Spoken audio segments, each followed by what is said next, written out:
Hello, friends, and welcome back to the Sunshine Cafe. We are in the middle of a little mini-series here, all about how to break free from the things that are holding you back and instead help you live your life and live it to the full, just like Jesus said in John 10:10. Our main focus here is not on manifesting dreams or calling on the energy of the universe, but instead, I want to give you tools to take back your health and vitality. I want to help you heal from dis-ease or avoid it in the first place, reduce that toxic load, drop the extra weight, and then learn how to fuel your body in a way that'll give you a focused mind and an active and energetic body. We're aiming here for small changes that you can make starting today, but changes that'll last for a lifetime. Because remember, my friends, permanent results require permanent change. And it doesn't matter how much money you have in the bank or what luxurious and relaxing vacation you have on the calendar. If you're sick like I was, you can't enjoy any of it. So let's dive into this and understand what you can do to start making a change today.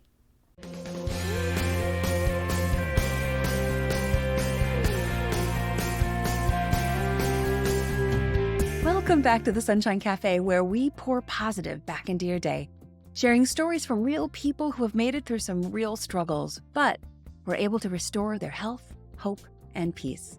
I'm Lisa Roers, your host, and as a certified coach, I'm here to guide you to be your best self-advocate, to help you restore your health, ignite your faith, and conquer those fears while you navigate your own healing journey so you can eventually exchange your dis-ease for durability. If you're looking for hope and encouragement to live a life you love, then you're in the right place. Let's dive in. Hey there, friends, and welcome back to the Sunshine Cafe. I'm your host, Lisa Roers, and today is going to be super valuable for you. Have you ever battled with food? I know I sure have. Have you ever struggled with knowing exactly what you should eat or how to lose the weight or how to keep it off? Well, today, in part 3 of this Break Free mini-series, we're going to talk about food foundations and how to impact your mental focus, your energy, and your ability to work well and increase your patience and be the mom, dad, or grandparent that you want to be. Believe it or not, my friend, all of these amazing attributes of living a great life are rooted in food foundations. Oh, but wait, don't go anywhere before you pause your device or change your podcast channel. Please hear me out. I am not talking about a new diet. No, I will not tell you to eat vegan. I will not tell you to switch to vegetarian, and I'm not going to tell you to go all in on carnivore either. I'm not going to share yet one more amazing diet that's going to cure all of your issues. No. With all of the confusing and complicated and hard to navigate information that's out there related to food and diets, I want to do something different. I want to give you the basic, easiest things that you can do to start shifting your diet from where you are today to eating better, no matter what diet you follow, so you can make a forever impact on your mental focus, your energy, and your ability to work well with creative ideas, whether it's at the office or at home. So grab your pen and paper or your device to take some notes on, and let's dive in. To start, I want to do a quick recap of parts 1 and 2 of this mini-series so you're all caught up. So in part 1, I shared with you a little bit of my backstory, how 40 plus years of not so healthy living and 26 years in corporate America living in the fast lane wreaked havoc on my system with way too much toxic living, toxic food, and a toxic environment, and not enough healthy fuel. The success and the freedoms that I enjoyed came to a screeching halt on one frigid February morning when I woke up and could barely move. The autoimmune disease and the pain it brought progressed to the point where I could no longer walk. After seeing 26 doctors across 8 specialties, I got nothing more than one big, fat medical bill. I had no answers, no diagnosis, and worse yet, in my overly active I gotta do something kind of personality, I had no recommendations for what action I could take to even try to help the situation improve. The only thing they gave me were steroids. So, being the good and obedient patient I wanted to be, I took those steroids. But I quickly learned from mounds of research that I needed to do everything I could to get off of those steroids as quickly as possible. The side effects of steroids are damaging, scary, and worse yet, permanent. My research led me to realize that my body's immune system was being taxed on the inside, not just from one thing, but from like 1,000 little paper cuts, causing my normal defense systems to turn on themselves. Even though I knew I couldn't eliminate everything that was negatively affecting my body, I figured lessening the load had to be a help. And so I had to start doing something to eliminate as many of those 1,000 or so paper cuts as I could. Everything I eliminated was one tiny baby step closer to being fully well, fully healed, and able to live life and live it to the full. In a way, I was aiming for a life that I had never lived before, a better life than I ever had, even in my corporate heyday. All right, so where the heck do you start when you're swirling over your head in this overwhelm? Well, part 2, I basically shared with you exactly how I got started. I told you about the 3 easiest ways to start lessening the toxic load on your body and on your immune system. I shared with you how to make better choices for your health and the 3 areas where you can make changes today, most of which are free. Changes that will greatly affect your health and help you start feeling better as early as next week. We talked about cleaning up your cleaning products, your drinking water, and your personal products. And for each of those areas, I provided a summary, some suggested alternatives, and I shared a practical application for how to change these areas of your environment. I guarantee 100% you making these changes is going to reduce the toxic load on your body. You can listen into episode number 34 for all of those details.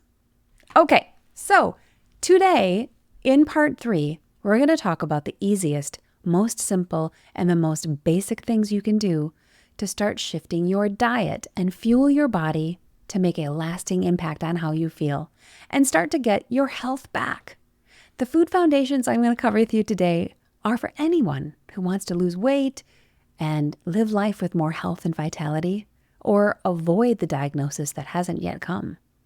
By the end of this episode, you will know exactly how to reduce your toxic load. You'll start eliminating some of those 1,000 internal paper cuts that your body is dealing with. You'll learn how to fuel your body with the things that you need to live life and live it to the full. Again, I'm not talking about diets. What I'm talking about is as simple as what to eliminate and what to add. All right, so when it comes to food foundations, to even start, we have a lot of deep, thick, heavy mud to walk through. Food is a very complicated 4-letter word, and here's why it's so complicated. Food is essential. We all have to eat, which means in order to survive, our genetic code, which drives our instincts to take action, will drive our desire for food. And it will pull us toward the most dense and the most caloric items because that kind of food is going to sustain us when the famine comes. When food is scarce and we don't have meat, bread, or fruits or leafy greens to consume, the stored fat on our bodies is what our body will survive with. So that's number 1. Number 2, food is directly connected to every single celebration and family gathering. Every single wedding, funeral, graduation, birthday party, or anniversary event has food. Which leads me to number 3. Food is emotional. It's deeply rooted in the part of our brain called the limbic system, which is the area responsible for processing our emotions and the pleasure we experience and our motivation and drive.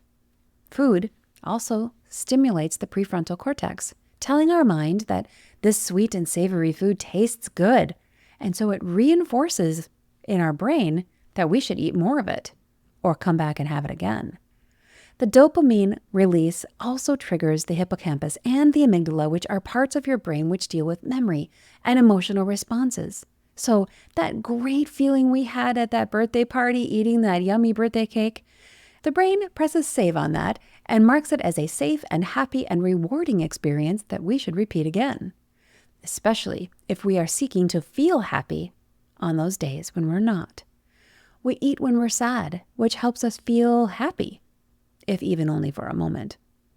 The foods we eat ignite the entire brain.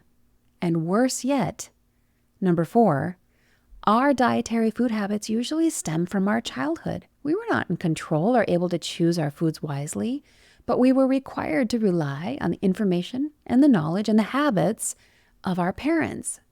This is a hard one. Everyone has a unique life story, a beautifully unique life story. And if you have some horrible eating habits like I had, and you know they are from the choices your parents made, either voluntarily or involuntarily, well, I have great news for you. While you couldn't make better choices when you were a little one, you can make better choices starting now. How we start will pale in comparison to how we finish this race. My family grew up very poor. We used food stamps. We were on the free lunch program at school. My mom took government handouts of powdered milk and powdered potatoes and blocks of cheese, highly processed cheese. And honestly, I didn't know what the difference was between a carbohydrate and a protein, and sometimes even fruit and vegetables were a little confusing to me. It was just not part of my early training. But again, how we start this life, it's just the beginning.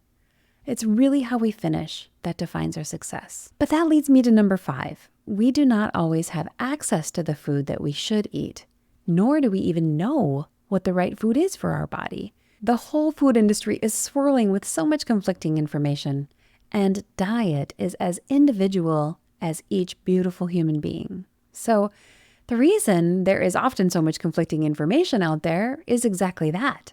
There is no one right answer. The right answer for your body is going to be different than somebody next to you.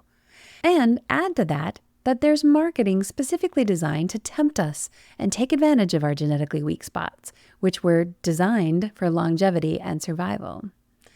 There are people willing to tell lies or mislead buyers to sell a product. According to an article by Matthew Rosa Salon for LSA Psychology at the University of Michigan, he writes, food manufacturers are manipulating our minds and our bodies. They have spent millions of dollars over decades to engineer food that tastes good, but is not good enough to make us stop eating it. In fact, to do this, companies have figured out just the right combination of salt, sugar, and fat to create foods that overstimulate the taste buds.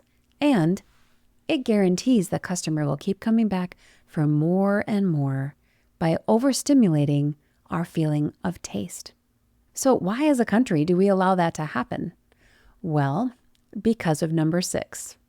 The food industry is big business. It's a really big, fat business. And you can slice that pie in a lot of different ways, but we're talking about roughly $3 trillion, according to a revenue estimate from 2021. And that breaks down roughly into some areas like this. The food and beverage processing industry, $850 billion. Food manufacturing, including tobacco, $1.1 trillion. Agriculture and livestock, $362 billion. Food service sector, somewhere around $900 billion. And I share all of these numbers with you to tell you money talks and money has influence. And the food industry is huge money. And like most things, the industry employs forces for both good and evil. There are people out there who honestly want to produce a good, organic, and healthful product. And there are people out there who just want to make $1 and will not hesitate to shrink the package while they increase the price or swap out real ingredients for cheaper ones, even ones that are considered toxic in some countries. And from one perspective, you can hardly blame them. For most of these companies, they have a bunch of stockholders who continually put pressure on them to sell more and grow more and get more of the market at any cost. And very few of them care about the quality of the product, but rather they're pushed to only care about the bottom line. Worse yet, there are lobbyists whose sole job is to influence legislation, to drive the guidelines that are put out, the information given to consumers, and the rules which will make their business make more money. Most of these food companies are not there to make us healthy or to help us reduce dis-ease or lessen those internal paper cuts. No, they are there, plain and simple, to make money. This is an important factor for you to understand. So you understand why there's so much misleading information out there. You have got to understand the money trail if you're going to make better decisions for your health. And believe it or not, your votes matter. Where the money goes is where the business will follow. So if you can, buy organic. If you can, invest in the companies that are doing the right things, and that will help right the ship toward the right things. But to do that, we have to start by being informed. Okay, so all those 1 through 6 items lead me to number 7. We have a lot of reasons why food is difficult and complicated for sure. It is a physical battle, absolutely. But the 7th and final reason, at least for this podcast, for why the topic of food is a 4-letter word buried in a lot of deep, thick, heavy mud is actually the spiritual battle of good versus evil. Think about this. The very first thing humans were tempted with in the Garden of Eden was food.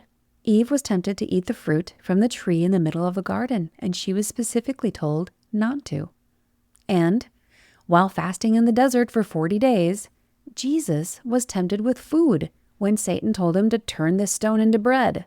Then there's Esau, who was famished from working in the fields, carelessly sells his birthright to Jacob.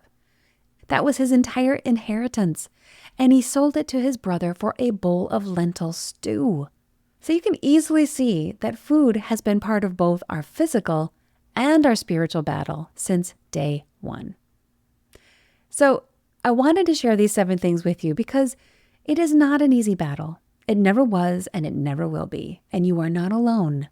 You are fighting a predisposed, genetically programmed desire to stay alive, while also staving off the temptations of a $3 trillion food industry who wants to keep you eating, unsatiated, and coming back for more.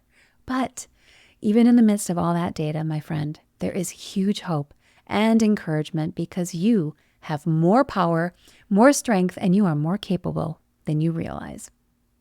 If we look at a few things to start avoiding, you can slowly shift your cravings and desires to be in line with a healthier, happier, less diseased you. All right, so let's start with the things to avoid, and then we'll wrap up this episode with what things to add in.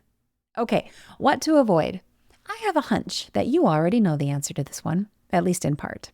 I certainly did when I was sick and just starting my journey to get healed. If you're anything like me, you know exactly what you should eat, but knowing what to do and doing what you know are 2 very different things.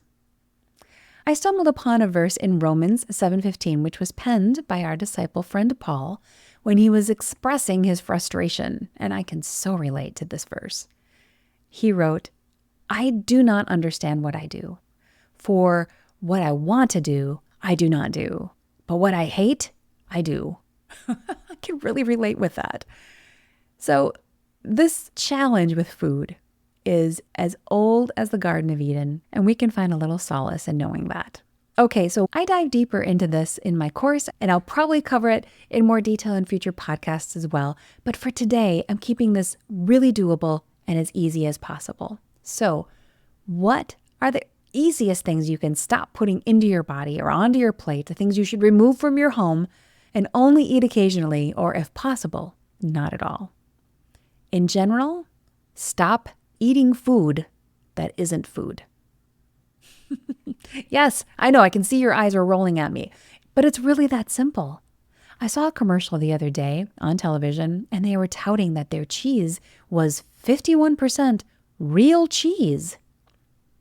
I thought, wow, when I buy cheese, I really expect the whole thing to be cheese.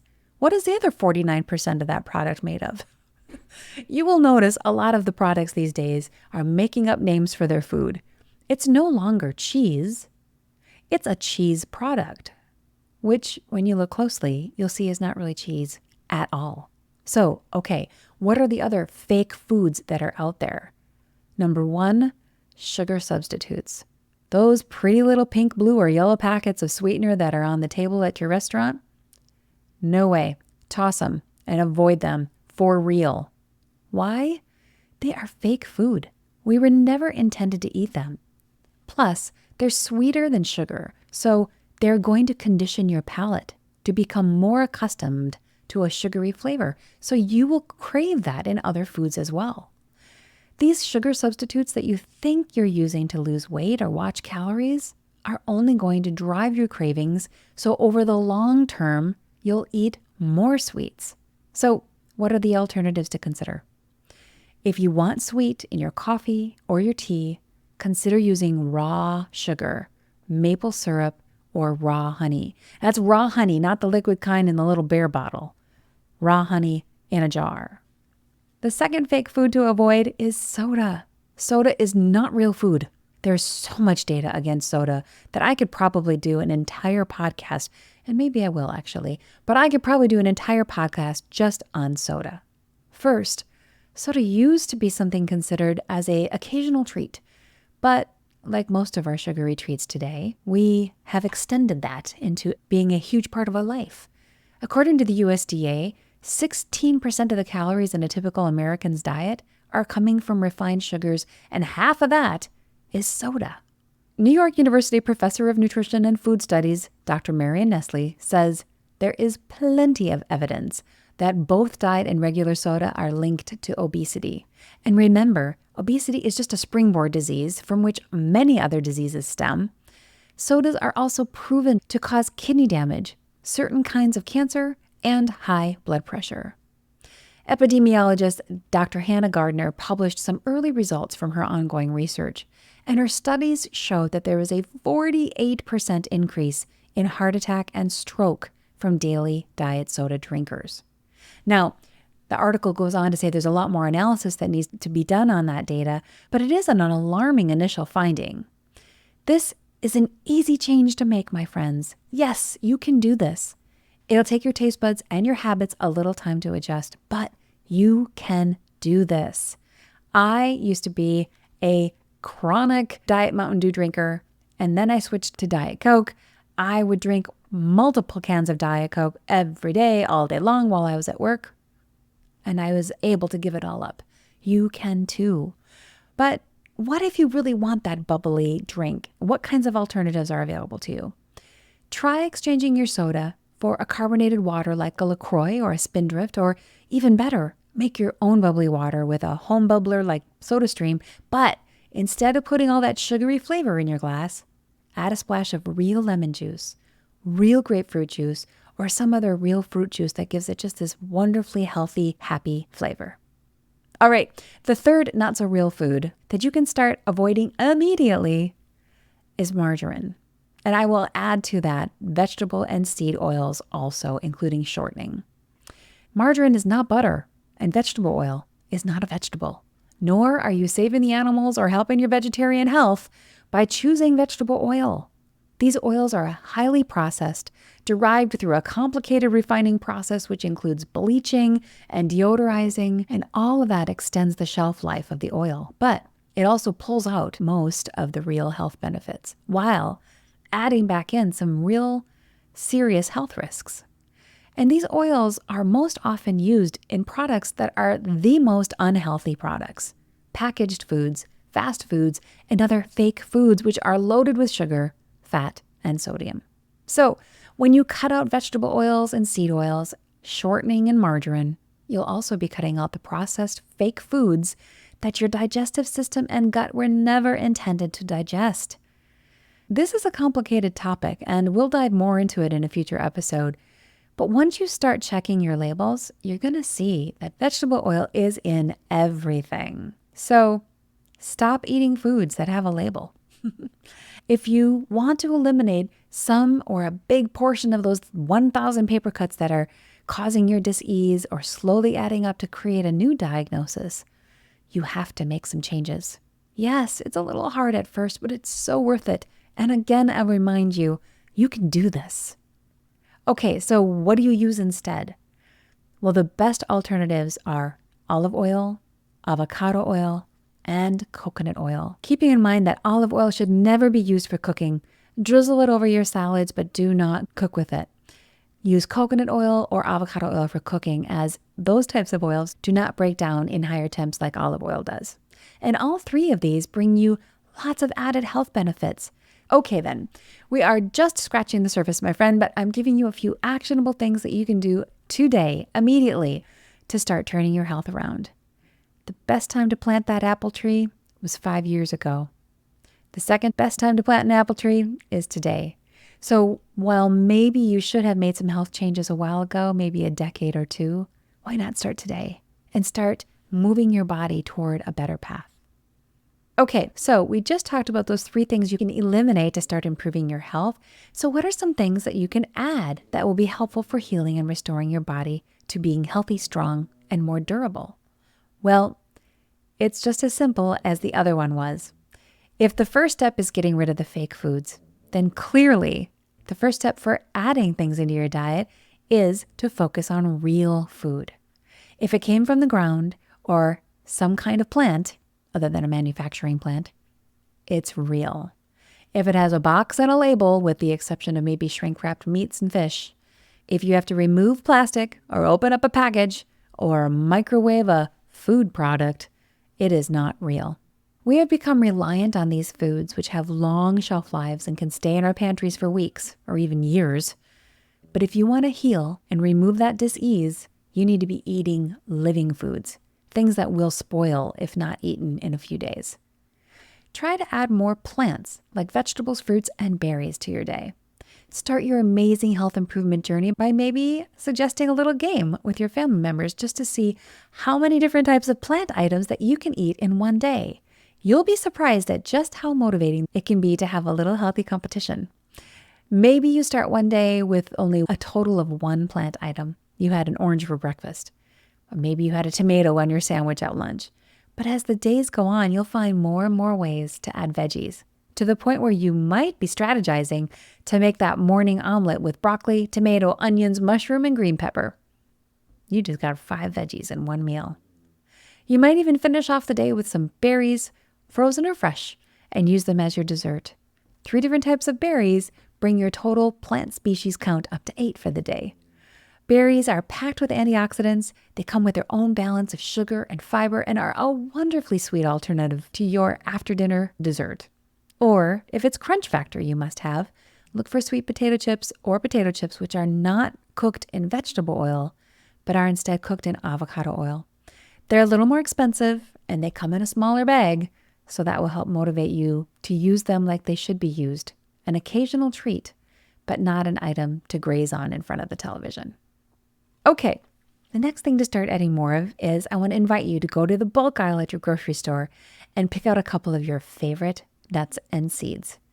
You can choose from pumpkin seeds, almonds, walnuts, Brazil nuts, hazelnuts, peanuts, pine nuts, cashews, or pecans. It seems like an endless row of options. Tiny but mighty, a small handful of nuts and seeds makes for a nutrient-rich alternative to your snacks, and depending on the nut of choice, they're packed with protein, fiber, vitamin D, calcium, vitamin E, folate, omega-3s, and all nuts have magnesium, which has a critical role to play in over 300 enzyme reactions in the human body. Magnesium helps to support our immune systems, helps our muscles and nerve function, and regulates our blood pressure as well. All of this by going a little nuts. Hey, but remember, nuts are also pretty dense in calories, so be mindful of making multiple trips to the nut jar. Take a handful and walk away, or you can easily add too many unwanted calories. They're good calories, but even too much of a good thing is not a good thing. All right, and the final thing that I'll cover today for what to add into your diet for health and healing, and if you already eat salmon, this will be an easy one, is change from buying farm-raised salmon to eating wild-caught salmon. If you haven't ever done it, compare a wild-caught salmon fillet with a farm-raised salmon fillet. You will see immediately that they look very different, and they are. I used to think that the pale color of that farm-raised fillet was a better one for me, but I was wildly wrong. While wild salmon are free to live and swim and eat what salmon will eat and swim where salmon will swim, farmed salmon are given a processed, high-fat, high-protein diet. And guess what? It makes the fish larger. Obviously, that's good for business, but not necessarily good for your body as a human being, especially if your body is in need of healing and good, clean fuel.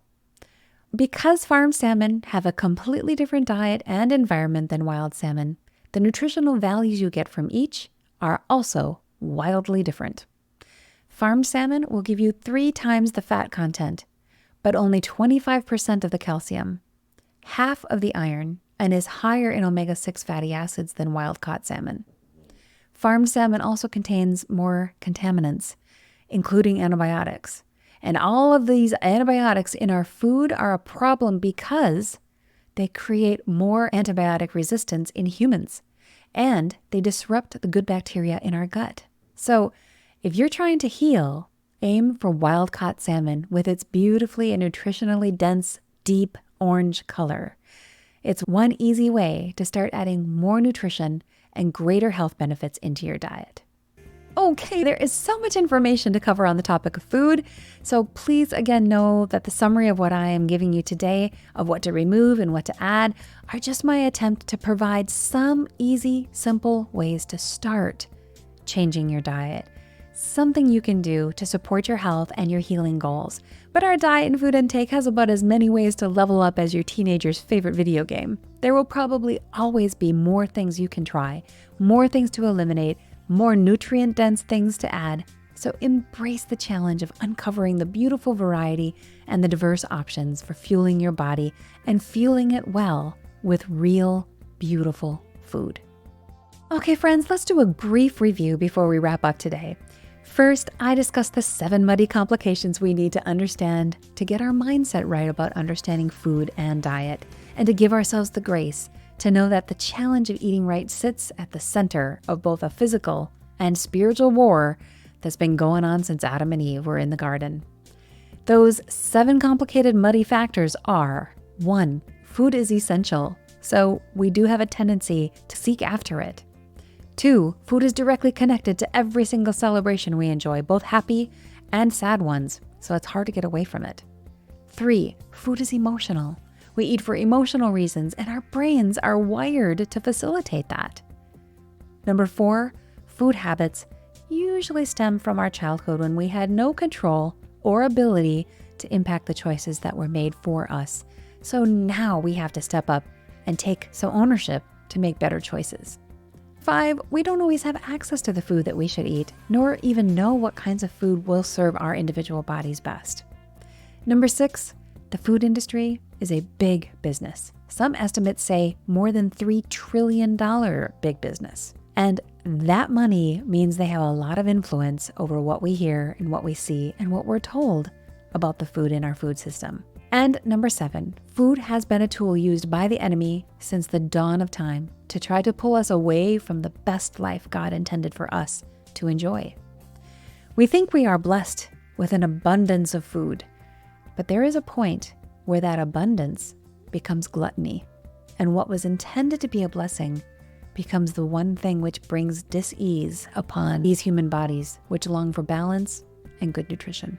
After I reviewed the 7 complicated muddy factors about food, I walked through what food to eliminate from your diet. In brief, stop eating fake foods. Eliminate the fake sugar, the fake oils, and the fake beverages like soda, which will actually eat rust off of any old truck. If it can do that to your old Ford, just imagine what it's doing to the delicate balance in your digestive tract. Finally, I shared what foods to add to your diet. And again, in brief, eat real food. Try to collect as many species of plant items that you can in your day, fruits and berries and vegetables, and consider making it a contest in your family to see who can finish the day with the most number of different plant species. Stock up on some of your favorite nuts and seeds. These tiny but mighty little power pellets pack a lot of nutrition and goodness into their small little container. They're so good for you. And finally, one easy way to nudge your diet toward better is to change your buying habits from buying farm-raised salmon to wild-caught salmon. And you will be getting more nutrients, less fat, more minerals, less contaminants, and less antibiotics. Again, there are probably 100 or more things that you could do to improve the foods that you take into your body. But if you're trying to heal, pick just one thing from the episode today and try to implement just that. You can't do everything and you can't do it all at once, but you can do more than you realize. And you can make a difference in your health by making better choices. You are now informed to make better choices for yourself and for your family. It's doable, my friends. You do not have to stop living. Just start paying attention to the things you're putting into your body and make better, cleaner choices. 10 years from now, you're going to thank me. Thank you for joining me today at the Sunshine Cafe. We have a couple more episodes in this mini-series, so please come back next week to join me once again. Have a great week. God bless you, and we'll see you right here next week back at the Sunshine Cafe.